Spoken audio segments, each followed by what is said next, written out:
Puntan natin. Alright, so ilan ang gagawin natin? Ng olives, ng onions, ano pa? Ganon. Oh, sige.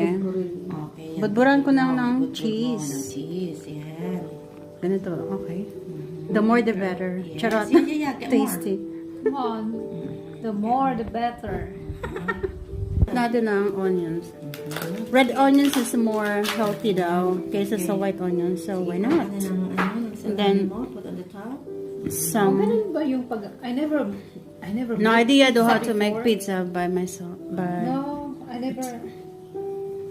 Charot talaga to. Oy. Tapos na ang release nyo niyan. Hindi.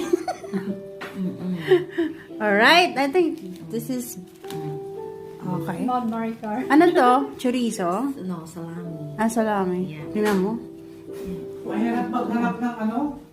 Ng I think that's That's alright. I think. mahirap maghanap ng Three pepperoni ngayon. salami. Wala sa mga legal outlets. Oh, medyo ano. Salami? Yan. O, ikaw, lagyan mo ng ganun. Oh, diba? Ready to... What about the ano da? Yung gusto mo yung onion? Ay, olives? I think I have olive. Ano yan? May ganyan siya, di ba? Ayan yan. Ano itong mga adim na to? Taga saan kayo, te? Pangasinan? Pero si Maricar, Yung nagluluto gusto niya. talaga to si Maricar. Sa asawa niya. Ikaw talaga yung Siyang chef. tagaluto. Ay, naku, walang asawa ko. Puro lang Ikaw. order.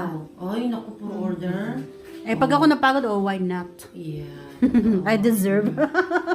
Okay, ako na siya na yung ano ko, assistant ko. Okay, what? Ganyan. 6 Yan. minutes. 6 minutes pa, ano, pizza. And then Yan. cover it.